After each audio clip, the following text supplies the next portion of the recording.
বিয়ে করার উদ্দেশ্যে প্রেম করা যাবে কিনা, শরীয়ত দৃষ্টিতে এই ধরনের প্রেমের পরিণতি কি? ভাই, বিয়ের উদ্দেশ্যে প্রেম, অনেকে মনে করে যে প্রেম তো বেশিরভাগ হয় টাউলগিরি বাটপারি, শয়তানের উদ্দেশ্যে হয়। কেউ মনে করে আসলে কিয়ামত নিকটবর্তী হয়ে গেছে, এখন যেই চোরে সব নিয়ে যাওয়ার পরেও মালিকের পকেটে কিছু টাকা রাখে যায় যে বেচারা অন্তত সকাল উঠে নাস্তাটা করতে পারে, সেই চোর মনে করেন আমি এই যুগের অনেক বড় নেককার মানুষ। এখন বিবাহ বহির্ভূত সম্পর্ককে আল্লাহ তাআলা হারাম করেছেন, এটা হারাম। এখানে সামাজিক কোনো কমিটমেন্ট থাকে না, কোনো সাক্ষী থাকে না, রেজিস্ট্রেশন নিবন্ধন কাবিন থাকে, যার কারণে যা খুশি তা হয়। এই যে আনুষ্ঠানিক বিধানের মতো ঘটনাগুলো এর জ্বলন্ত, হয়তো একটা প্রকাশ হয়েছে, এরকম কত যুবকের জীবন ধ্বংস হয়ে গেছে, ঠিক না ঠিক? এই জন্য বিবাহ বহির্ভূত সম্পর্ককে আল্লাহ তাআলা হারাম করেছেন। প্রশ্নকর্তা জানতে চেয়েছেন এগুলোর পরিণতি কি? ভাই, পরিণতি হলো এই তথাকথিত প্রেমের মাধ্যমে যে সম্পর্কগুলো হয় এগুলো খুব বেশি একটা টিকে।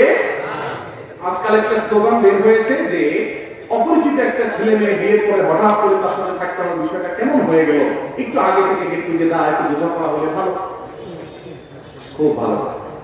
আমি সব জায়গায় বলি, মুরব্বী চাচাদেরকে জিজ্ঞাসা করে দেখেন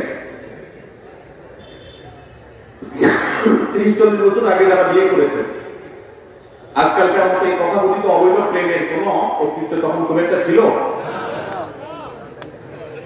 চাচাদেরকে জিজ্ঞাসা করেন, চাচিদের সাথে তাদের সম্পর্ক যত নিবিড় ছিল, ভালোবাসা যত গভীর ছিল, এখন এই লুতুপুতু প্রেমের নামে অবৈধ সম্পর্ককারী যুবকদের স্ত্রীদের সাথে এই সম্পর্ক, সেদিন পত্রিকা দেখলাম প্রতিদিন 39টা করে বিবাহ বিচ্ছেদ হচ্ছে, তালাক তরতর করে বাড়ছে, পরিবারগুলো বেশি খান খান হয়ে যাচ্ছে, মহারণা 10 লাখ ধরে যাতে তালাক না হয়, ঠিক না বেশি? তাহলে অবৈধ সম্পর্ক আর গেট টুগেদার এটা পরিবারে শান্তি আনতে পারে না।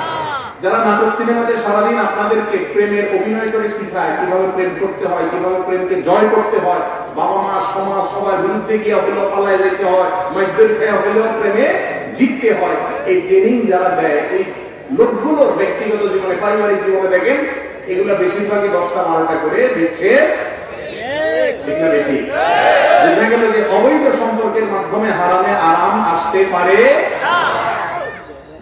এখন মুশকিল হলো ওই যে পকেটে 10 টাকা রেখে যাওয়া চোর মনে করতেছে আমি তো ভালো চোর। এখন প্রেম করে সব করে প্রতারণা, এই জন্য যে পাক্কা বিয়ের নিয়তে প্রেম করে সে মনে করে আমার নিয়ত তো ভালো। প্রেমের নিয়তে বিয়ে করা যদি জায়েজ হয় তাহলে কোরবানির নিয়তে গরু চুরি করাও জায়েজ হয়। কথা বুঝতে পারছেন? যদি আরেকজন গরু নিয়ে আসেন আপনার নিয়ত ঠিক আছে, নিয়ত কি আছে? ঠিক আছে, আপনি কোরবানি করবেন, বিসমিল্লাহ আল্লাহু আকবার বলে খালেস নিয়তে আল্লাহকে খুশি করার জন্য কোরবানি করছেন, আরেকজন গরু চুরি করে জায়েজ হবে? আপনার নিয়ত হলো বিয়ে করবেন, বুঝলাম, নিয়ত বুঝলাম ভালো, কিন্তু কাজটা করতেছেন খারাপ, বিবাহ বহির্ভূত সম্পর্ক, তবে এটা কি হবে না? হালাল হবে? অনেক প্রশ্ন আসছে, সবগুলোর উত্তর আমরা হয়তো দিতে পারবো না, যতটুকু সম্ভব আমরা দেই। প্রশ্নের উত্তরের মাধ্যমে জ্ঞান অর্জন করা, এটা জ্ঞান অর্জন করার একটা পদ্ধতি। সাহাবায়ে কেরাম যে বিষয়গুলো নিজেরা জানতেন না সে বিষয়গুলো প্রিয় নবী সাল্লাল্লাহু আলাইহি ওয়াসাল্লামের কাছে তারা প্রশ্নের মাধ্যমে জেনে নিতেন। আল্লাহ কোরআনে বলেছেন ফাসআলু আহলায যিকরি ইন কুনতুম লা তা'লামুন, তোমরা আহলে যিকির ওলামাদের কাছে জিজ্ঞাসা করো যদি তোমরা না জানো। নবী আলাইহিস সালাম বলেছেন আসওয়ালু নিসফুল ইলম, আদর্শ প্রশ্ন জ্ঞানের অর্ধেক। বেশিরভাগ জায়গায় মাহফিলগুলোতে বা বিভিন্ন মিডিয়াতে প্রশ্ন যারা করেন এই প্রশ্নগুলো হয় খোঁচাখুচিমূলক, জানার উদ্দেশ্যে প্রশ্ন হয় খুব কম। এই যে আমার হাতে অনেকগুলো প্রশ্ন দিয়েছেন, এগুলো প্রশ্ন নাকি আলপিন আমার সন্দেহ হবে। আলপিন বুঝেন তো? মানে কতগুলো আলপিন দিছে, কেউ কাউকে খোঁচানো দরকার নিতে পারছে না, তো মৌলভী সাহেবের কাছে দিয়ে দিলে হুজুর একটা খোঁচা আপনি দিয়ে দিলেন। প্রশ্ন না, এটা কি? আলপিন। এটা খুবই দুঃখজনক একটি ব্যাপার। নিজের জানার জন্য প্রশ্ন খুব কম হয়। আল্লাহ তাআলা সঠিক উদ্দেশ্যে সুন্দরভাবে প্রশ্নোত্তরের মাধ্যমে জ্ঞান অর্জন করার তৌফিক আমাদেরকে দান করুন।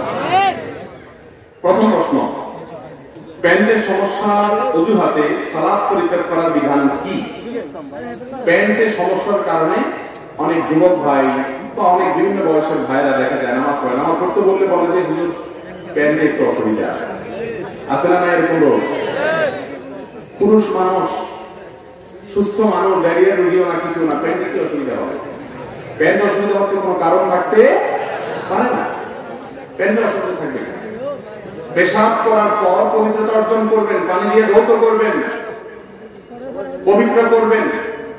পেশাব করার পর যদি আপনি পবিত্রতা অর্জন না করেন, আপনাকে সালাত আদায় করতে হবে, সেটা তো আছেই। এছাড়া আপনার পেশাবের ফোঁটা যদি আপনার রানে, আপনার শরীরের কোন অংশে লাগে, এটা কি আপনার স্বাস্থ্যের জন্য ভালো না খারাপ? অ্যালার্জি হবে, নানা রকমের রোগ বালাই হবে, এটা অপরিচ্ছন্ন, এটা নোংরামি। এই জন্য একজন নামাজি মানুষের চেয়ে পরিচ্ছন্ন পবিত্র কেউ হতে, মুসলমানের প্যান্ট আবার খারাপ হবে কেন? এটা ছোট বাচ্চা যদি বলে যে আঙ্কেল আমার 3 বছর বয়স, আমার প্যান্ট খারাপ, এটা মানা যায়, ঠিক না? ঠিক, ও পানি খরচ করতে যায় না। একজন যুবক মানুষ তাগড়া, দুনিয়ার সব বুঝে, পেশাব করার পরে যে পানি নিতে হবে এতটুকু বুঝে না, আবার ভাব চক্কর, জামায় কাপড়ে মনে মনে বিশাল স্মার্ট মানুষ, ভিতরের অবস্থা হলো যে কাপড়, এটা বলতেও তো লজ্জা হওয়া। ভাইরা আমার, নামাজের জন্য কাপড় খারাপ, এই অজুহাত আল্লাহর কাছে চলবে। প্যান্ট নষ্ট করলে প্যান্ট পাল্টায় আসেন, কারোর কাছে একটা গামছা নিয়ে গামছা পরে নামাজ পড়েন, সদর ঢাকলেই হলো হাঁটু থেকে নাভি থেকে হাঁটু পর্যন্ত পুরস্কার। অতএব প্যান্ট খারাপের অজুহাতে নামাজ ত্যাগ করা হারাম, কোন অবস্থাতে জায়েজ, ডবল শাস্তি হবে। নামাজ পড়লেন না, আবার অপবিত্র থাকলেন, অপরাধ দুইটা করলেন। আল্লাহ বলেছেন ওদিয়া বাকা তাতাহির, কাপড়কে কি করো? পবিত্র করো। যদি আয়াতের অন্যান্য ব্যাখ্যা আছে। অতএব যুবক ভাইরা, নামাজ ত্যাগকারী ব্যক্তি নিজেকে মুসলমান দাবি করার নৈতিক অধিকার। ওমর ফারুক রাদিয়াল্লাহু তাআলা বলেছেন লা হাজ্জা ফিল ইসলামে লিমান তারাকা সালাত, যে ব্যক্তি নামাজ পড়ে না, ইসলামে তার কোনো হিস্সা নাই, অংশ নাই, তার কোনো অধিকার নাই নিজেকে মুসলমান দাবি করার নৈতিক। নামাজ ত্যাগ করলে সে ব্যক্তি ইমানদার থাকে কিনা, এটা নিয়ে ইখতিলাফ আছে ইমামদের মধ্যে। ডেঞ্জারাস একটি বিষয়, ইমান আছে কিনা এটা নিয়ে কথা আছে। অতএব আমাদের সমাজে মানুষ নামাজ তো পড়ে না, আবার পড়তে বললে বা বেশি বললে বলে নামাজ না পড়লে কি হয়েছে, ইমান।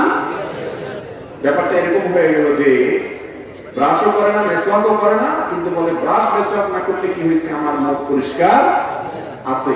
এই দাবিকারী যেরকম মিথ্যাবাদী, নামাজ না পড়ে আবার ইমান আছে দম্ভ করে, এই দাবিকারীও সত্যবাদী হতে পারে। দ্বিতীয় প্রশ্ন, বিয়ে করার উদ্দেশ্যে প্রেম করা যাবে কিনা? শরীয়তের দৃষ্টিতে এই ধরনের প্রেমের পরিণতি কি? ভাই, বিয়ের উদ্দেশ্যে প্রেম, অনেকে মনে করে যে প্রেম তো বেশিরভাগ হয় টাউরগিরি বাটপারি, শয়তানের উদ্দেশ্যে হয়।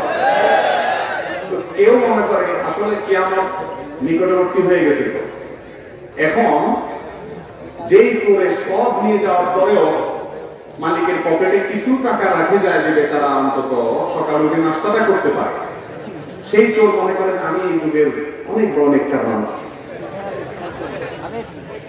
এখন বিবাহ বহির্ভূত সম্পর্ককে আল্লাহ তাআলা হারাম করেছেন, এটা হারাম।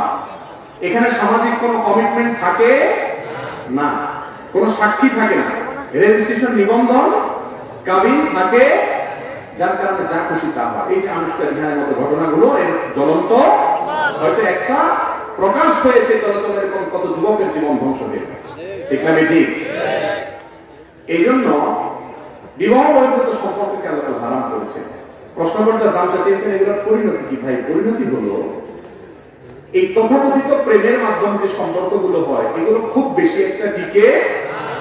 আজকাল একটা স্লোগান বের হয়েছে যে অপরিচিত একটা ছেলে মেয়ে বিয়ের পরে হঠাৎ করে তার সাথে থাকতে হওয়ার বিষয়টা কেমন হয়ে গেল, একটু আগে থেকে গেট টুগেদার, একটু বোঝাপড়া হলে ভালো, খুব ভালো। আমি সব জায়গায় বলি, মুরব্বী চাচাদেরকে জিজ্ঞাসা করে দেখেন, 30-40 বছর আগে যারা বিয়ে করেছে, আজকালকার মতো এই কথাকথিত অবৈধ প্রেমের কোন অস্তিত্ব তখন খুব একটা ছিল? চাচাদেরকে জিজ্ঞাসা করেন, চাচিদের সাথে তাদের সম্পর্ক যত নিবিড় ছিল, ভালোবাসা যত গভীর ছিল, এখন এই লুতুপুতু প্রেমের নামে অবৈধ সম্পর্ককারী যুবকদের স্ত্রীদের সাথে এই সম্পর্ক। সেদিন পত্রিকা দেখলাম প্রতিদিন 39টা করে বিবাহ বিচ্ছেদ হচ্ছে। তালাক তরতর করে বাড়ছে, পরিবারগুলো ভেঙে খান খান হয়ে যাচ্ছে, মহারণা 10 লাখ ধরে যাতে তালাক না হয়। ঠিক না বেশি? তাহলে অবৈধ সম্পর্ক আর গেট টুগেদার এটা পরিবারে শান্তি আনতে পারে না।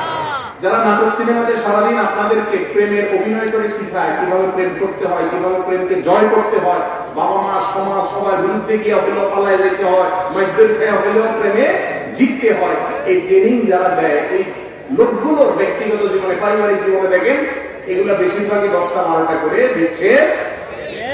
ঠিক না বেশি? বোঝা গেল যে অবৈধ সম্পর্কের মাধ্যমে হারামে আরাম আসতে পারে না। এখন মুশকিল হলো ওই যে পকেটে 10 টাকা রেখে যাওয়া চোর মনে করতেছে আমি তো ভালো চোর। এখন প্রেম করে সব করে প্রতারণা, এই জন্য যে পাক্কা বিয়ের নিয়তে প্রেম করে সে মনে করে আমার নিয়ত তো ভালো। প্রেমের নিয়তে বিয়ে করা যদি জায়েজ হয় তাহলে কোরবানির নিয়তে গরু চুরি করাও জায়েজ হয়। কথা বুঝতে পারছেন?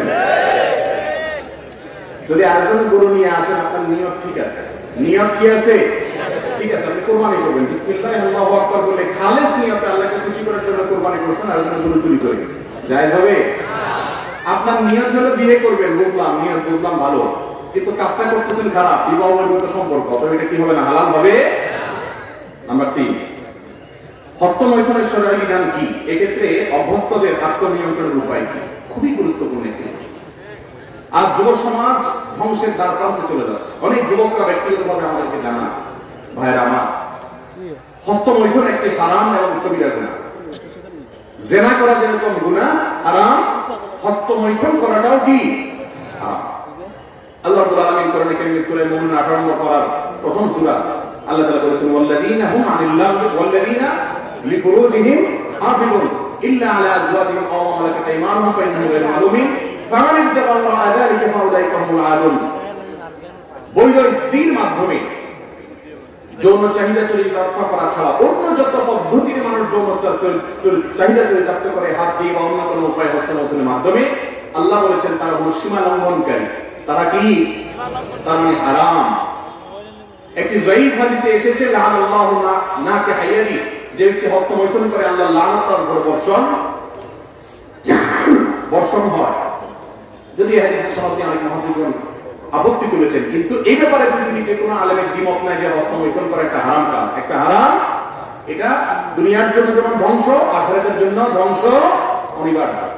মুশকিল হলো এই নেশা থেকে বাঁচতে পারে না যুবকরা। বাঁচার জন্য কয়েকটা পরামর্শ। নম্বর 1, হস্তমৈথুন থেকে বাঁচার জন্য সবচেয়ে কার্যকর হলো যে সমস্ত হারাম জিনিস দেখার কারণে হস্তমৈথুনের আগ্রহ জাগ্রত হয় সেগুলো দেখা বন্ধ করা। সেগুলো দেখা বন্ধ করা। এগুলো আপনার আখিরাতকে ধ্বংস করবে, আপনার দুনিয়াকে ধ্বংস করবে। এগুলো থেকে সরে আসার জন্য হিম্মত লাগে, সব সাহস লাগে। মোবাইলটাকে ফরম্যাট দিয়ে দেন, ফেসবুক আইডি অ্যাক্টিভ করে দেন, ইউটিউব অ্যাপ দেখেন না মোবাইলে। অর্থাৎ যেই সমস্ত জায়গাতে হারাম জিনিস দেখে আপনি হস্তমৈথুনের দিকে অগ্রসর হন, সেগুলো দেখা কি করতে হবে? বন্ধ করতে হবে। নাম্বার 2, হস্তমৈথুন সাধারণত নির্জনতা ছাড়া হয়, যথাসম্ভব নির্জনতা অ্যাভয়েড করতে হবে। যথাসম্ভব নির্জনতা কি করতে হবে? যাতে একাকী রুমে না থাকে, কোন একজন বন্ধু যেন থাকে, কোন একজন মানুষ যেন থাকে। একা একা যথাসম্ভব থাকবেন না, রুমে থাকলে দরজা কখনো আটকাবেন না। এক কথা, নির্জনতাকে এড়ায় চলবেন। এগুলো নিজেকে সংশোধন করার জন্য সংগ্রাম। নাম্বার 3, আল্লাহর কাছে একটু মনে মনে দোয়া করবেন নামাজের পরে, আল্লাহ আমার ক্ষমতা না নিজেকে নিয়ন্ত্রণ করা। আল্লাহুম্মা আতি নাফসি তাকওয়াহা ওয়া যাক্কিহা ওয়া আনতা খায়রু মান যাক্কাহা। আল্লাহ আমার মনটাকে কন্ট্রোল করা, শয়তানের প্ররোচনা থেকে আমাকে বেঁচে থাকার মতো শক্তি আপনি দেন, আপনি আমাকে বাঁচায় দেন। আল্লাহর কাছে কি করবেন? দোয়া করবেন। এগুলোর মাধ্যমে ইনশাআল্লাহ আল্লাহ তাআলা আমাদেরকে হেফাজত করবেন। আর সর্বশেষ এবং 4 নম্বর হলো, বিবাহ করার ন্যূনতম ক্ষমতা থাকলে দ্রুত বিবাহ করে ফেলবেন। আর প্রবাসীরা খুব দ্রুত প্রবাস শেষ করে দেশে চলে আসবে। এগুলোর মাধ্যমে ইনশাআল্লাহ হস্তমৈথুন থেকে নিরাপদ হওয়ার সুযোগ ইনশাআল্লাহ তৈরি হবে। এরপরে প্রশ্ন, পর্নোগ্রাফি দেখার ফলে শরীর থেকে নির্গত তরল পদার্থের কারণে গোসল ফরজ হয় কিনা? প্রথম কথা হলো, পর্নোগ্রাফি দেখা হারাম। এই হারাম কাজ করার পর আপনার শরীরে কোনো অবস্থা হোক বা না হোক, এই দেখাটাই কি হারাম। এরপরে আসুন, যদি তরল পদার্থ বের হয় পেশাবের আগে অথবা পেশাবের পরে যেরকম বের হয় এরকম আঠালো কোনো কিছু পানির মতো বের হলে সেক্ষেত্রে ওযু ভেঙে যাবে, গোসল ভঙ্গ হবে না। বীর্যপাত হওয়ার আগ পর্যন্ত গোসল ভঙ্গ হবে না। এরকম হলে কাপড় লাগলে কাপড়ে ওই জায়গাটা শুধু ধুয়ে ফেললে চলবে, আর ওযু করলে কি হয়ে যাবে, নামাজ পড়া যাবে। এরপরে আসুন ফ্রি ফায়ার ও পাবজি গেম খেলার বিধান কি। প্রথম কথা হলো ভাইরা, আমরা আগেই বলেছি রহমানের বান্দাদের বৈশিষ্ট্য হলো তারা অনর্থক অহেতুক কাজ করতে পারে না। অহেতুক কাজ করা এটা কোনো ইমানদারের বৈশিষ্ট্য হতে, সফল ইমানদারদের বৈশিষ্ট্য সম্পর্কে আল্লাহ তাআলা কোরআনে কারীমে 18 নম্বর পারা সূরা মুমিনুনে বলেছেন, ওয়াল্লাযীনা হুম আনিল লাগwi মুরিদুন, যারা অনর্থক কাজ থেকে কি করে বেঁচে থাকে। এইজন্য অনর্থক কাজ থেকে বেঁচে থাকতে হবে। গেম খেলা এটা কি অর্থবহ কাজ না অনর্থক কাজ? কিন্তু আজকাল অনেক সময় গেম খেলে পয়সা কামানো যায়, এটাকে একেবারে অনর্থক বলা যায় না। কিন্তু এই পদ্ধতিতে অর্থ কামাইকে ইসলাম সমর্থন করে। এটা আর্থসামাজিক উন্নতির জন্য তেমন কোনো ভূমিকা রাখে না, এটা প্রোডাক্টিভ কোনো কাজ না, এটা জীবনকে শেষ করে দেয়। ভাইরা আমার, যেই খেলা দেখার পরে আরো স্থূলতা তৈরি হয়,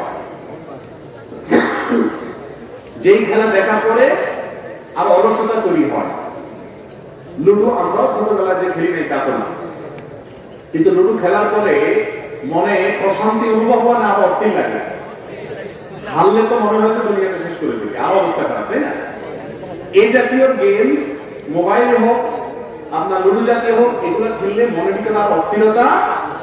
ইসলাম খেলাকে সমর্থন করে, ফিজিক্যাল খেলা, দৌড়াদৌড়ি খেলা, সতর থেকে ফুটবল খেলেন কোন টাকা নিজেরা লেনদেন করা ছাড়া, ক্রিকেট খেলেন এডিকশন ছাড়া, হারাম কোনো কাজ না করে, শুধুমাত্র শরীরের কসরতের জন্য যদি কোনো খেলা খেলেন সেগুলোর মাধ্যমে শরীরে স্ফূর্তি আসে, কর্মস্পৃহা তৈরি হয়, মনটা প্রফুল্ল হয়। আধা ঘন্টা ফুটবল খেলেন কোন হারাম লেনদেন ইত্যাদি ছাড়া, সকল হারাম বাদ দিয়ে ফুটবল খেলেন, খেলার পরে দেখবেন নিজের ভিতরে একটা ফ্রেশনেস অনুভব হবে। এই জন্য ফিজিক্যাল খেলা ইসলামে কি আছে, জায়েজ আছে শর্ত সাপেক্ষে। আর এই জাতীয় পাবজি গেম নামই হলো পাবজি। এখন কি কারণে পাবজি ওদের কাছে নামের কারণ যায় না, তবে পাপ আছে শুরুতে, অতএব এটা হারাম না হারাম জিজ্ঞেস করার দরকার নেই। আর দ্বিতীয় কথা হলো যে এই যে পাবজি, ফ্রি ফায়ার, এই সমস্ত গেমগুলোর ভিতরে অনেক শিরকের উপাদান আছে। সব মিলিয়ে এটা কোনো মুসলমানের জন্য খেলা কি নেই। যুবক ভাইরা, সময় কাটানোর জন্য আপনারা গেম খেলেন, আমি জানি যে সময় কাটে না। আপনাদের হাতে এত সময়, যে সময় কাটানোর জন্য গেম খেলা লাগে। আর সাহাবায়ে কেরামের এত অল্প সময় ছিল যে রাসূলের কাছে বলতে, ইয়া রাসূলুল্লাহ কদ কাসুরা আমাল ইসলাম, কদ কাসুরা আলাইনা, ইসলামের এত কাজ ইয়া রাসূলুল্লাহ কখন আমরা করে শেষ করব, একটু সংক্ষেপ করে দেন। রাসূলুল্লাহ কোনো সংক্ষেপের উত্তর নেই। আর আমাদের হাতে এত সময় যে নামাজ পড়ে, রোজা রেখে, হজ, যাকাত, প্রতিদিন একবার কোরআন তেলাওয়াত, ইসলাম শোনা শেখা সব করার পরে আরো এত হিউজ সময় যে পাবজি গেম খেলে সময়টা কাটাইতে হয়।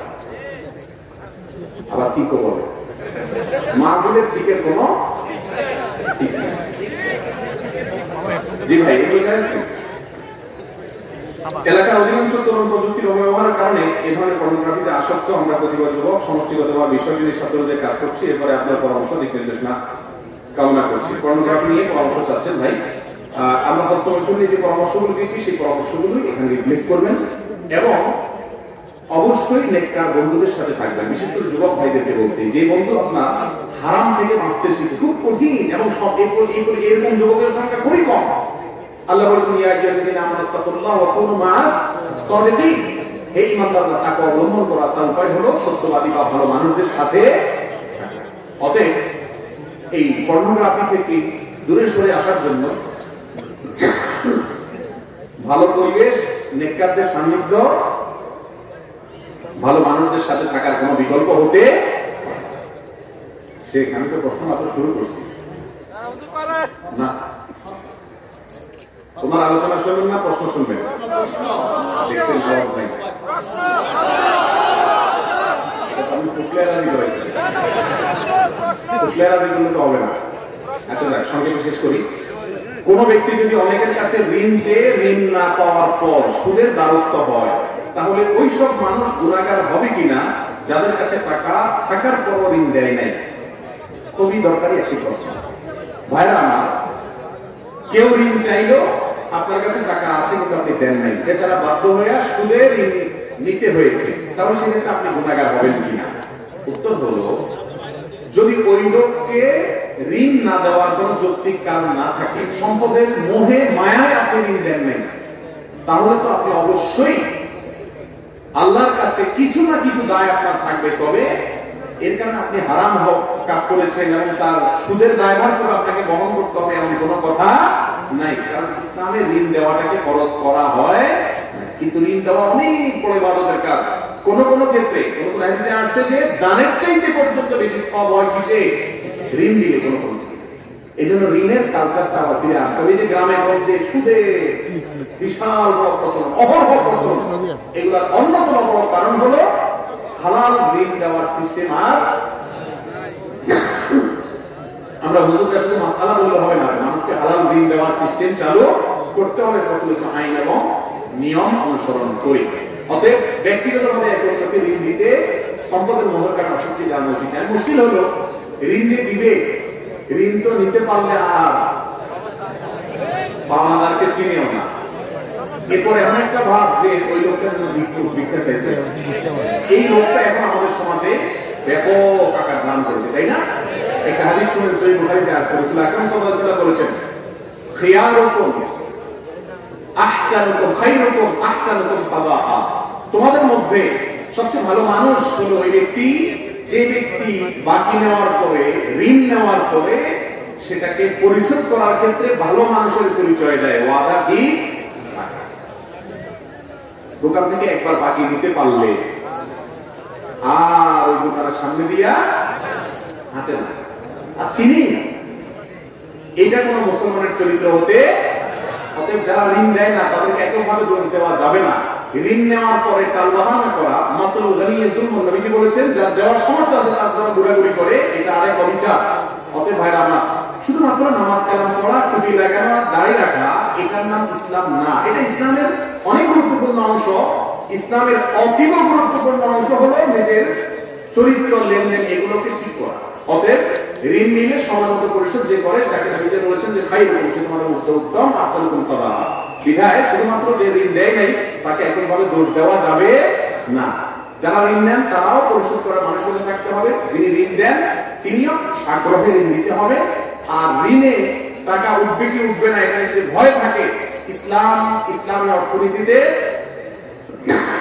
ঋণদাতার জন্য গ্রান্টার হিসাবে বন্ধক রাখার পদ্ধতি চালু করেছে ইসলাম। তার থেকে কোনো কিছু বন্ধক রাখেন, টাকা দিতে অস্বীকৃতি জানলে ওই জিনিসটা যথানিয়মে এলাকার মুরব্বীদের মাধ্যমে বিক্রি করে টাকা উসুল করবে। তাহলে তার বর্ণনা করার কি থাকে না, সুযোগ থাকে না। আর ঋণ দিলে লিখে নিবেন। আল্লাহ বলেছেন যে তাদের আমাদের বিদায় নিয়ে করবো, লেনদেন করলে, ঋণের লেনদেন করলে কি করতে হবে? লিখিত করতে হবে। আজকাল লিখিত করতে চায় না, বলছে না মাথা খারাপ, আপনার সাথে যে সম্পর্ক আমার কি লিখবো দিব, এরপর বেতন লাগলে এবার সবচেয়ে বড় আয়াত হলো এই সম্পর্কে কোরআন ঋণ লেখার ব্যাপারে। উপযুক্ত বয়সে ছেলে মেয়েকে বিবাহ না দিলে, এর ধরুন ছেলে মেয়ে কোনো অপরাধ করলে তার জন্য অভিভাবক দায়ী থাকবেন কি? অবশ্যই দায়ী। আল্লাহ রাব্বুল আলামিন কোরআনে কারীমে বলেছেন, তোমরা তোমাদের অধীনস্থদেরকে বিবাহ দাও। কেন? ইউগনিহিমুল্লাহু মিন ফাদলি। তোমরা বিয়ে দিলে আল্লাহ তাআলা তাদেরকে তাদের দারিদ্র কি করবেন? দূর করে দিবেন। মুরব্বীরা বিয়ে দেন না, বলতে নিজের পায়ে নিজে দাঁড়াও আগে। আমি সব সময় বলি, যুবক কি আরেকজনের পায়ে দাঁড়ায় আছে নাকি? এরপর বলেন নিজের পায়ে দাঁড়ায়। আরে বাবা, ও তো নিজের পায়ে দাঁড়ায় আছে। নিজের পায়ে দাঁড়ানোর এটা ডেফিনিশন কি? এটা এক একজনের কাছে এক এক রকম। কারোর কাছে লক্ষ লক্ষ টাকার মালিক হলে তার বলে নিজের পায়ে দাঁড়ানো। মনে রাখবেন, বিবাহ করার জন্য কি দরকার? মহারণা দেওয়ার মতো, মিনিমাম মহারণা দেওয়ার মতো কোন যোগ্যতা থাকা, অর্থনৈতিক, এবং স্ত্রীকে ডাল ভাত খাওয়ানোর মতো ক্ষমতা থাকা। রিক্সা চালাতে পারলে খাওয়ানো যায়, এইটুকু ক্ষমতা থাকলেই তার বিয়ে করা জায়েজ। আর এটারও তার ক্ষমতা নেই, সেরও তারা।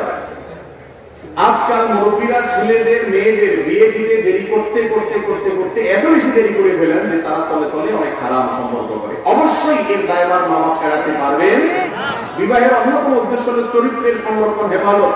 অতএব চরিত্র যদি সন্তানের নষ্ট হয়, মা বাবার অবহেলার কারণে মা বাবা আরো পয়সা চায়, পয়সাওয়ালা চায়, তাহলে সেক্ষেত্রে অবশ্যই মা বাবার কিভাবে গুনাহ। একজনের বিবাহিত স্ত্রী অন্যের সাথে পালিয়ে বিয়ে করলে জায়েজ হবে কিনা, এই প্রশ্ন করার কোনো প্রয়োজন নেই। আমি শুরুতে বলেছি আসওয়ালুল ইলম, আদর্শ প্রশ্ন জ্ঞানের অর্ধেক। এই প্রশ্ন তো করার দরকার নাই, আপনারা তো সবাই কম বেশ। একজনের বউ আরেকজনের বিয়ে করলে এটা জায়েজ হওয়ার কোনো কারণ থাকতে পারে? কোনো কারণ থাকতে পারে। যতক্ষণ পর্যন্ত কারোর সাথে বৈবাহিক বন্ধনে আবদ্ধ আছে, বিশেষ করে অনেক প্রবাসী ক্ষেত্রে এরকম হয়, দেশের ক্ষেত্রে দেশে আছেন তাদেরও হয়, যে একজন স্ত্রী আরেকজনের সাথে চলে যাচ্ছে। যদি চলে যায়, ওখানে যত বিয়ে পড়াক না কেন, মক্কা শরীফের ইমাম সাহেব এসেও যদি বিয়ে পড়ান, বিয়ে হবে? হারাম হবে, জিনা। আল্লাহ তাআলা আমাদের বুঝার তৌফিক দান করুন। নামাজে বুকে হাত বাঁধলে এবং আমিন জোরে বললে অনেকে এটাকে ফিতনা বলে, তাহলে ফিতনা আসলে কাকে বলে? ভাই, নামাজে জোরে আমিন বলা এটা বিভিন্ন হাদিস দ্বারা প্রমাণিত আছে। হাদিসের উপর আমল করলে সেটা ফিতনা হতে যাবে কেন? হ্যাঁ, ফিতনা তখন হবে আপনি যদি যে আস্তে আমিন বলছে, আস্তে আমিন বলার সপক্ষেও বিশুদ্ধ হাদিস আছে। আপনি যদি বলেন যে না তোমার নামাজ হয় না, তুমি রাসূলের তরিকা নামাজ পড়ো না, এই সমস্ত কথা বলে যদি বিশৃঙ্খলা করেন, তাহলে সেক্ষেত্রে সেটা অবশ্যই কি হবে? ফিতনা। আমরা আজকাল অসহনশীল হয়ে গেছি ভাইরা। আমাদের মসজিদগুলোতে সুদখোর, ঘুষখোর, টিনচোর, গঞ্চোর সব ধরনের অপরাধীরা আসতে পারে, সবার জন্য উন্মুক্ত। কিন্তু কেউ জোরে আমিন বললে বা বুকে হাত বাঁধলে বলে যদি মসজিদে আসবে। অনেক মসজিদে এই লোকটা আছে না নেই? একই বাড়াবাড়ি বিপরীত দিক থেকেও বা সব পক্ষ থেকে এই কম বেশ হয়, কেউ কম করে বেশি করে। ভাইরা আমার, এই সীমা লঙ্ঘন করা ইসলামে জায়েজ। যে ভাই কোন হাদিসের উপর আমল করছে তাকে অ্যাপ্রিশিয়েট করা উচিত। অনেক যুবক নামাজই পড়ে না, তাদের ব্যাপারে আপনার কোনো মাথা ব্যথা নেই। ওই বেচারা হাদিসের উপর আমল করছে, তার বিরুদ্ধে লাগছে না, তার বিবেককে জিজ্ঞাসা করেন আপনি কোনো ভালো কাজ করছেন না অন্যায় কাজ করছেন। এটা কখনো ভালো কাজ হতে পারে না। সেই সাথে যুবককেও খেয়াল রাখতে হবে যে ওলামাদের বিরুদ্ধে অথবা ইমাম সাহেবদের বিরুদ্ধে অথবা মুসল্লিদের বিরুদ্ধে খেপিয়ে তোলার মতো মূর্খতাসূলক কাজও যেন না। ভাগ্য যদি নির্ধারণ হয়েই থাকে, তবে আমরা কেন আল্লাহর কাছে হায়াত, রিজিক, সুস্থতা কামনা করি? এই জন্য কামনা করব যে ভাগ্যে কি লেখা আছে আমরা জানি না। অতএব ভাগ্যটা বিশ্বাস করতে হবে, আর কর্মটা আমাকে ঠিকই সম্পাদন করতে হবে। দোয়া হলো কর্ম, ভাগ্য হলো বিশ্বাসের বিষয়। আমার বিশ্বাস থাকবে, হবে সেটাই যেটা আল্লাহ চাইবেন। কিন্তু তাই বলে আমি চেষ্টা না করে বসে থাকবো? আমাকে চেষ্টা করতে হবে। ভাগ্যের জায়গায় ভাগ্যে বিশ্বাস করবে। এক হুজুরকে এরকম ধরছে আপনার জন্য, বলে যে হুজুর ও নামাজ পড়ে না। বলে নামাজ পড়ে না কেন? বলে হুজুর আমি তো আসলে নামাজ পড়তে চাই, যেহেতু আল্লাহ হুকুম ছাড়া কিছুই হয় না, এই জন্য আমি আসলে মসজিদে যাচ্ছি না। আল্লাহ আমার নামাজে নেওয়া মানার হুকুম নাই, আমার ভাগ্যে লেখা আছে আমি এখন শুয়ে থাকবো, এই জন্য আমি শুয়ে আছি। হুজুরকে ছাড়া তো কোনো জবাব দিতে পারে নাই, নামাজের টাইম এসে চলে গেছে। পরে সকালবেলায় ও যখন উঠে প্যান্ট শার্ট করে হাঁটা দিচ্ছে, কলার ধরছে, চান্দু কই যাস? অফিসে যাই। কষ্ট আল্লাহ তাআলা তোর খাওয়াবে না ইনশাআল্লাহ। আল্লাহর প্রতি এত বিশ্বাস তো যে আল্লাহর কথা হুকুমের বাইরে কিছুই হয় না, তুই শুয়ে থাক, আল্লাহর হুকুমের বাইরে কিছুই হয়। তো বোঝা গেল যে এগুলো সব সুবিধাবাদী কথাবার্তা। ভাগ্যের ভালো মন্দ সবকিছু আল্লাহ নিয়ন্ত্রণে, ঠিক আছে, কিন্তু আমাকে সেই আল্লাহই বলেছেন কি করতে? ফাইদা কুদিয়াতিস সালাতু ফান্তাশিরু ফিল আরদি ওয়াবতাগু মিন ফাদলিল্লাহ, আল্লাহর রিজিক তালাশ করো। আর হাদিসে আসছে দোয়ার মাধ্যমে আল্লাহ তাআলা কিছু কিছু ভাগ্য পরিবর্তন করেন। এজন্য দোয়া এবং চেষ্টা ঠিকই চালাতে হবে। মহারণা আদায় না করে অনেক দাদা দাদিরা বয়সী হয়ে মারা গেছেন, তাদের শরীয়তের হুকুম কি? মহারণা পরিশোধ করে যেতে হবে। স্ত্রীর মহারণা ছাড়া যদি কেউ মৃত্যুবরণ করেন, কিয়ামতের দিন সেই স্ত্রী তার বিরুদ্ধে বাদী হয়ে আল্লাহর কাছে মামলা করবে, কারণ তার পাওনা অধিকার আদায় করেন না। এই জন্য যদি মুরব্বী মারা যেয়ে থাকেন, নাতি হিসাবে আপনার মায়া হয়, হারে আমার দাদা বিছানা না দিছে, তো মহারণার ওই টাকাটা দাদার পক্ষ থেকে দান করে দিবেন অথবা দাদির পক্ষ থেকে দান করে দিবেন, যেন আল্লাহ তাআলা তাকে কি করে মুক্ত করে দেয়। বাকি তাদের কি অবস্থা হয়েছে না হয়েছে, তারা কেউ কাউকে মাফ করে দিচ্ছেন কি দেন তাদের ব্যাপার। তাতে নাতি হিসাবে নিশ্চয়ই দাদা দাদিদের মহানা 10 টাকা 20 টাকা বেশি ছিল না, 20 টাকা দাম করার কোনো ব্যাপার না, খুব সহজে দাদা দাদিকে মুক্ত করতে পারবে। আজ বাংলাদেশে এত সমস্যা হওয়ার পরেও সকল আলেমরা কেন ঐক্যবদ্ধ হচ্ছেন না? আলেমরা বেশিরভাগ বিষয়ে ঐক্যবদ্ধ আলহামদুলিল্লাহ।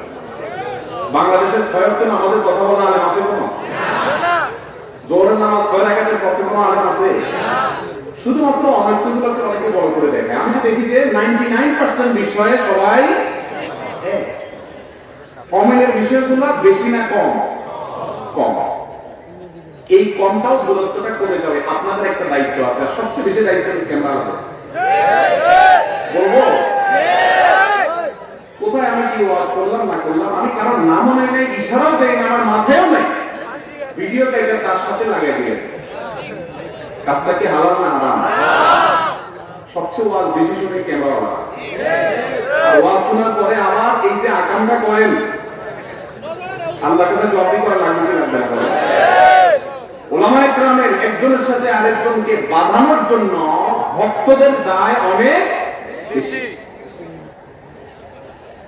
আমার ভক্ত ওনার 14 গোষ্ঠী উদ্ধার করে আছে না নেই?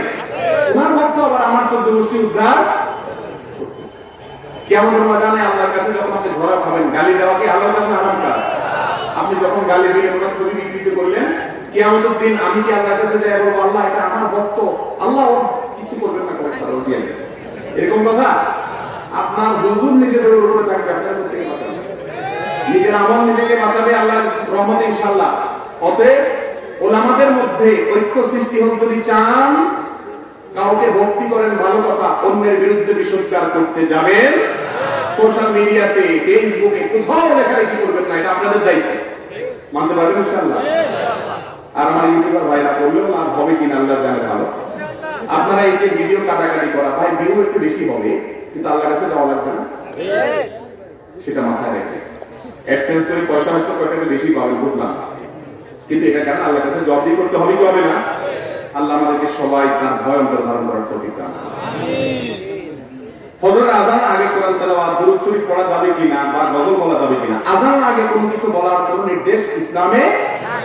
ইসলাম হলো মুহাম্মদ রাসূলুল্লাহ সাল্লাল্লাহু আলাইহি ওয়াসাল্লাম যেভাবে করতে বলেছেন সেটা করার নামই কি? মন গড়া কোনো কিছু করলে সেটার নাম কি হবে না? ইসলাম হবে। চট্টগ্রামের দিকে আছে যে আযানের আগে কি কি কথাগুলো বলে, এবং অনেক এলাকাতে আছে যে মুয়াজ্জিন সাহেব মাইকে আগে অনেক কিছু বলে। আপনি যত ভালো কাজই করেন না কেন, রাসূল কারীম সাল্লাল্লাহু আলাইহি ওয়াসাল্লাম যা করতে বলেন নাই সেটাকে যদি আপনি যোগ করেন, এটার নাম হলো বিদআত। এটার নাম কি? আর সকল বিদআতের ঠিকানা কোথায়? জাহান্নাম। এটা করা যাবে না। আযানের আগে কোনো কিছু বলতে হয় না, বলা হয় না। আযানের পরে দোয়া বলবেন, দুরূদ পড়বেন। অবসর ভাতা সুদ হবে কিনা? অবসর ভাতা সুদ হতে যাবে কেন? অবসর ভাতা জায়েজ আছে, তবে অবসর ভাতাকে বিভিন্ন স্কিমে আপনি যদি লাগান সেটা সুদ হওয়ার প্রশ্ন আসতে পারে, কিন্তু অবসর ভাতা এটা সুদ নয়।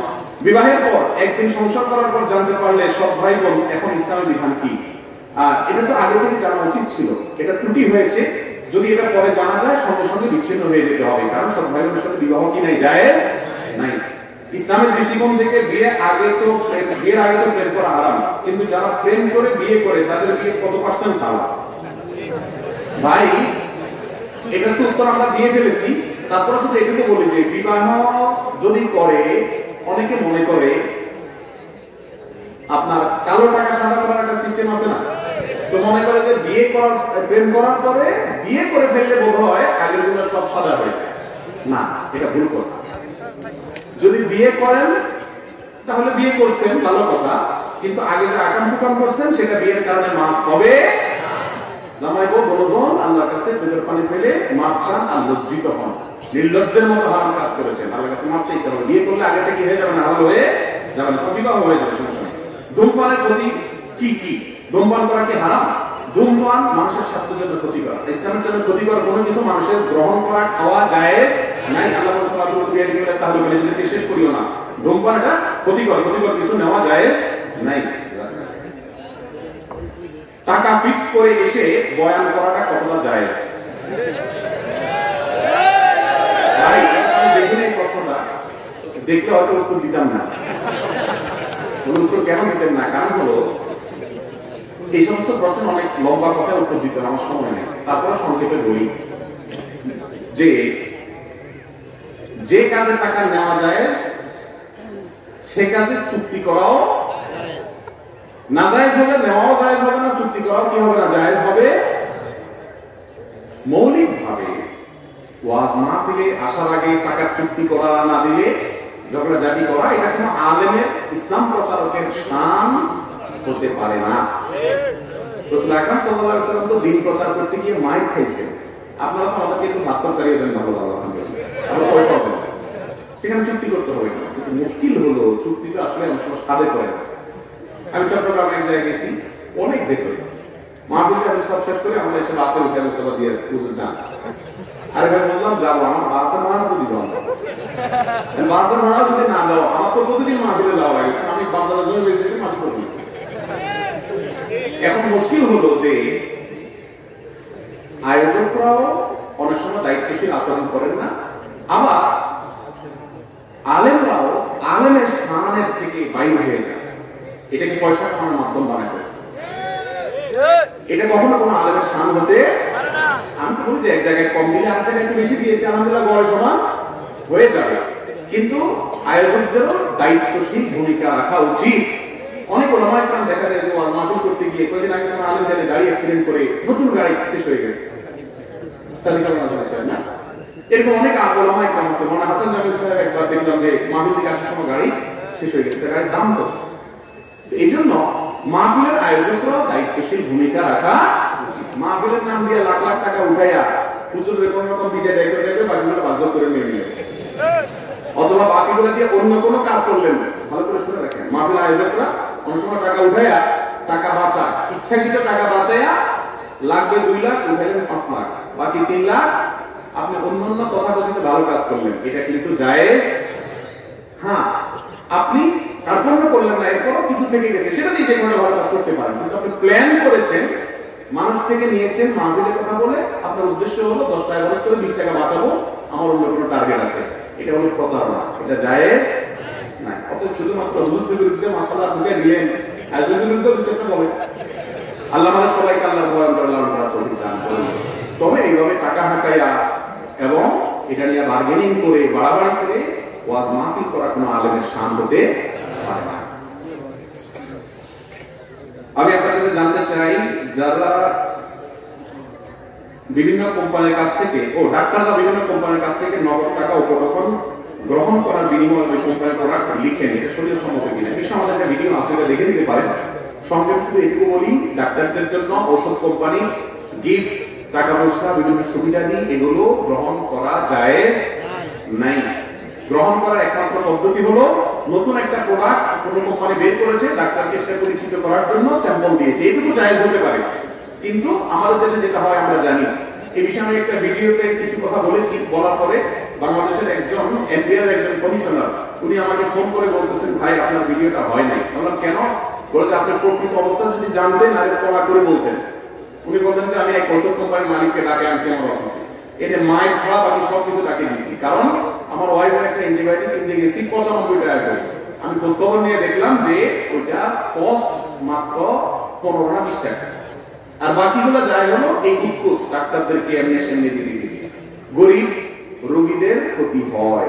একজন ডাক্তার তিনি প্রেসক্রিপশন করার বিনিময়ে আমার কাছ থেকে যে ফি নিয়েছেন, এর কারণে তিনি বাধ্য আমাকে সুপরামর্শ দিতে। তিনি তলে তলে যদি ঔষধ কোম্পানির রিপ্রেজেন্টেটিভের কাজ করেন, ঔষধ বেচার ধান্দায় থাকেন, তাহলে এটার নাম প্রতারণা, এটা জায়েজ না। আল্লাহু আকবার উচ্চারণ করার সময় আকবারের রাকে টেনে পড়া ঠিক হবে কিনা? না, ঠিক হবে কেন? তাকবীরের সাথে বলতে হবে আল্লাহু আকবার, আল্লাহু আকবার, এরকম বলা যাবে না। অনিচ্ছাকৃত হয়ে গেলে অসুবিধা নেই, কিন্তু শুদ্ধতা শেখার চেষ্টা করতে হবে। ইসলামের দৃষ্টিতে হালাল কোন খেলাধুলা আছে কিনা এটা আমরা বলেছি, কোন খেলাধুলা হালাল হারাম।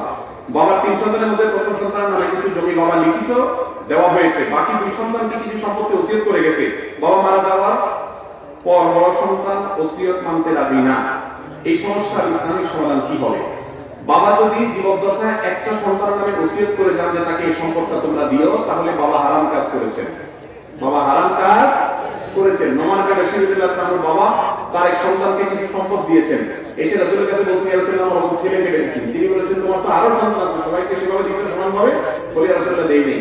তখন বলেছেন, ইত্তাকুল্লাহ ওয়া আদিলু বাইনা আওলাদিকুম আও আবনাইকুম, আল্লাহকে ভয় করো এবং সন্তানদের ব্যাপারে ন্যায়নিষ্ঠ আচরণ।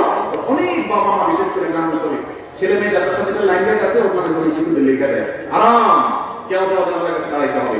এমনকি যে ছেলে আপনার বেশি আদর করে, বেশি খেয়াল করে, ওর জন্য আপনি বেশি জমি ধরে লিখে দিবেন, সেটা কি হবে না? জায়েজ হবে না। কারণ আপনার ঘরে জন্মগ্রহণ করার কারণে তার অধিকার হয়ে গেছে আপনার সম্পদের ভাগ পাওয়া। কেউ যদি আপনার সাথে সদাচরণ করে, আল্লাহর কাছে তো বিনিময় পাবে, কেউ করে না, সে শাস্তি পাবে। কিন্তু জমি আপনি দেওয়ার ক্ষেত্রে, সম্পদ দেওয়ার ক্ষেত্রে হেরফের করতে পারবেন না। অতএব বাবার এই ওসিয়ত মানা কোনো জরুরি না। রফুলাইন করা সুন্নাত, কিন্তু ইমাম সাহেব যদি রফুলাইন না করেন, মুক্তাদি যদি রফুলাইন করেন, কোনো গুনাহ হবে কিনা? কোনো অসুবিধা নেই। ইমাম কোন সুন্নাত না পালন করলে মুসল্লি যে করবে না, এমন কোনো কথা নাই।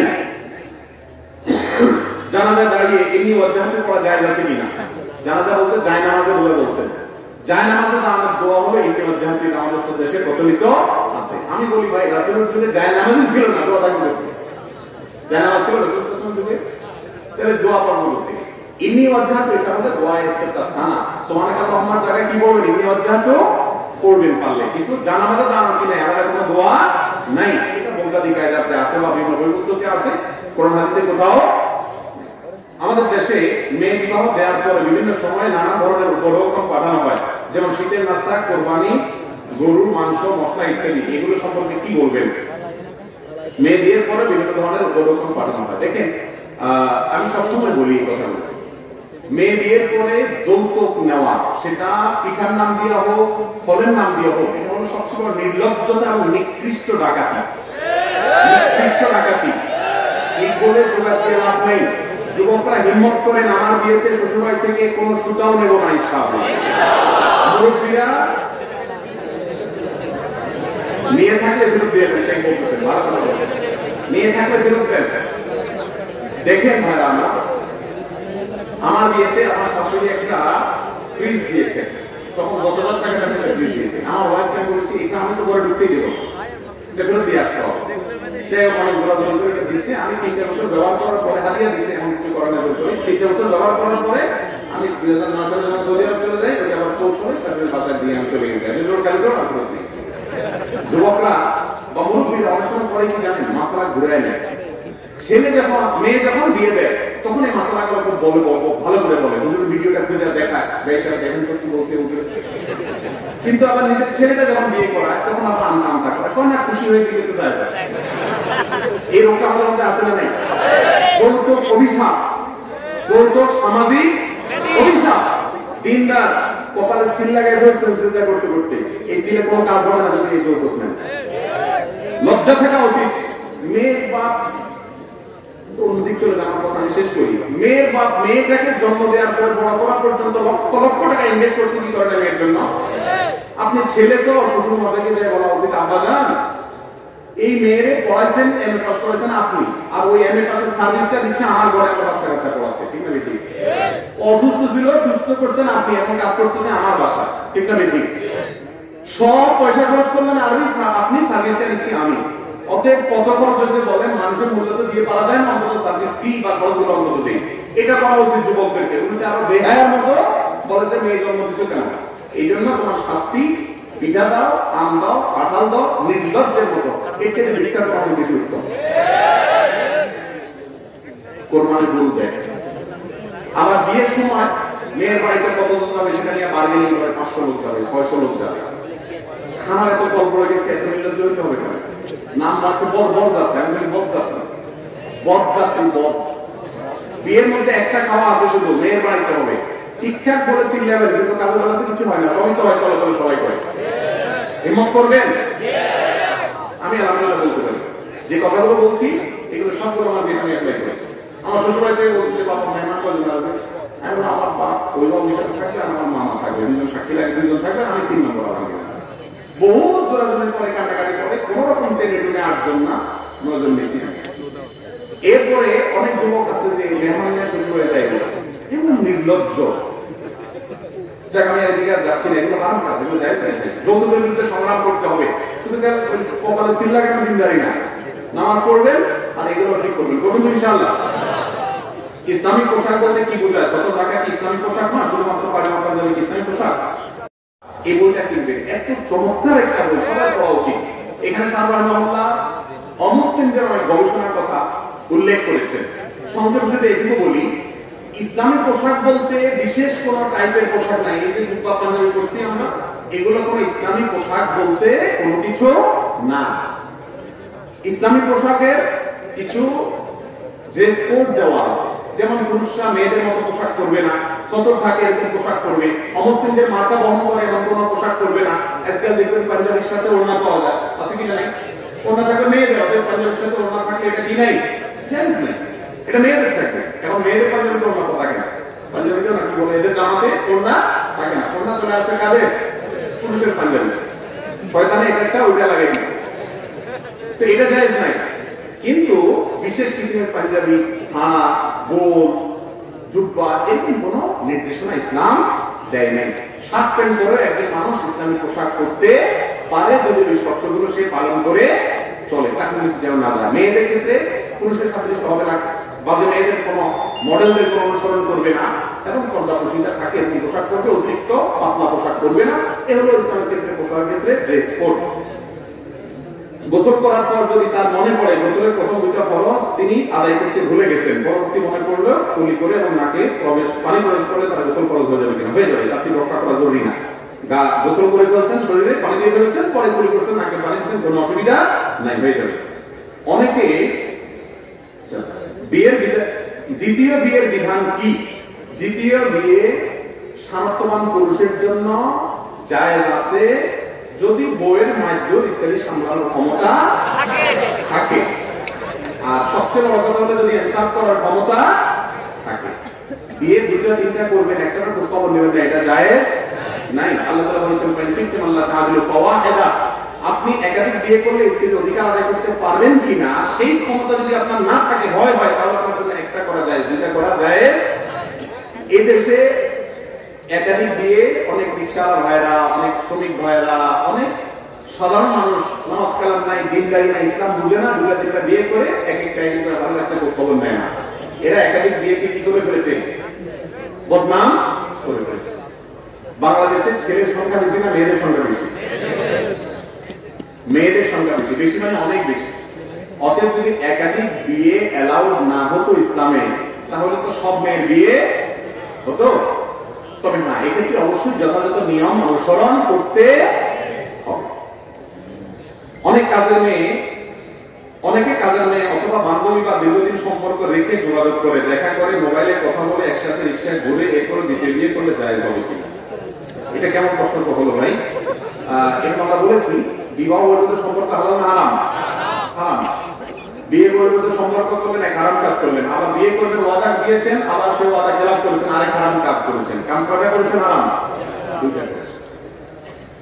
ইসলামী নাটকে কিছু কিছু ক্ষেত্রে ব্যাকগ্রাউন্ড মিউজিক ব্যবহার করতে হয়, জানতে চাই তা জায়েজ আছে কিনা? ভাইরা আমার, কোন নাটকে যদি ইসলামের কথাও বলে কিন্তু সেখানে উন্মুক্ত নারীকে প্রদর্শিত হয়, মিউজিকের ব্যবহার হয়, সেখানে ইসলামের যত কথাই বলা হোক না কেন সেটা আসলে ইসলামী নাটক হতে পারে না। হারাম কোন জিনিস থাকলে সেটা ইসলামী হওয়ার সুযোগ নাই। নাম শুধু ইসলামী দিয়ে দিলেই কি হবে না? ইসলামী নাটক হয়ে যাবে না। ইসলামী গান পাওয়া যায়, যত ইসলামী সঙ্গীত আছে শতকরা 1% 2% আছে কিনা আমার সন্দেহ আছে। ম্যাক্সিমাম ইসলামী সঙ্গীতে ব্যাকগ্রাউন্ডে একটা সূক্ষ্ম মিউজিক আছে যেটা ধরার ক্ষমতা আমি নিজের একদিকে শুনে শেয়ার ট্যাগ দিয়ে পরে দিন মিউজিক স্পেশালিস্ট বলতে ভালো করে শুনে দেখেন, মিউজিক আছে, খুব হালকা মিউজিক দিয়ে আছে, বহুত কঠিন হয়ে গেছে ওরা আমাদের ইসলামের নাম দিয়া ইসলামী গান, ইসলামী অমুক, ইসলামী ইসলামী জেলা বাইরে হয়ে গেল। আল্লাহ ইউটিউবে দেখা যায় কফি গাছে একটি ফল ধরে, ওই ফল বিড়ালের মতো একটি প্রাণী খেয়ে থাকে, তার ওই প্রাণী মল ত্যাগ করলে তা থেকে কফি তৈরি হয়। দেখেন ভাই, ইউটিউবে যা দেখবেন এটা এই ভিডিওতে কতটা অথেন্টিক আমি জানি না, আর যে বিষয়ে আমি জানি না সে বিষয়ে কথা বলা একজন মুসলমানের জন্য জায়েজ। এই বিষয়ে আমি কোন কথা বলছি, আমি মৌলিক কথা বলছি। ইউটিউবে কিছু দেখলেই এসে সেটা বলতে হবে, বিশ্বাস করতে হবে, এর কোনো কারণ নাই, কারণ সেখানে সবকিছু কি হয় না, সত্য কথা বলা হয় না। আরেকটা প্রশ্ন আছে, একজন আলেম বলেছেন কারো রক্তের গ্রুপ অমুকটা থাকলে সে ভালো হবে, অমুকটা থাকলে সে খারাপ হবে, সম্পর্কে আপনার বক্তব্য। দেখুন, কারোর শরীরে বিশেষ কোন ব্লাড গ্রুপ থাকলে তিনি আল্লাহওয়ালা হবেন, অমুক ব্লাড গ্রুপ হলে তার রক্তের গ্রুপটা অমুক হলে তিনি আখিরাত বিমুখ হবেন, এরকম কোন ধারণা কোরআন হাদিস আমাদেরকে দেয় নাই। তবে গবেষকরা মানুষের রক্তের গ্রুপ নিয়ে গবেষণা করে অমুক রক্তের গ্রুপের মানুষের মধ্যে এরকম প্রবণতা থাকে, অমুকের মধ্যে এরকম প্রবণতা থাকে, এরকম কোন কথা যদি কোনো গবেষক বলেন, তাহলে সেই গবেষকের নাম উল্লেখ করে, সূত্র উল্লেখ করে জাস্ট তার গবেষণাকে উল্লেখ করা যেতে পারে, কিন্তু সেটাকে একেবারে অথেন্টিক এবং নিশ্চিত করে মানুষকে বলা উচিত নয়। আল্লাহ রাব্বুল আলামিন তাকওয়া, দিনদারি, এটা আল্লাহ প্রদত্ত। কারণ রক্তের গ্রুপ কিছু হলে এখন আমি যদি বলি যে অমুক রক্তের গ্রুপ হলে সে আঘাত থেকে দূরে থাকে, এই বেচারা মনে করবে তাহলে আমি যত চেষ্টা করি কাজ হবে না, আমি টানবো জান্নাতের দিকে, আমার রক্তের গ্রুপ আমার জান্নাতের দিকে। এত সহজ সমীকরণ করা উচিত না, বিশেষ করে এই সমস্ত বিষয় অনেক স্পষ্টকাতর, অনেক ভেবে চিন্তে কথা বলতে হবে। আল্লাহ তাআলা আমাদেরকে বুঝার তৌফিক দান করুন। জাযাকুমুল্লাহ খায়রা।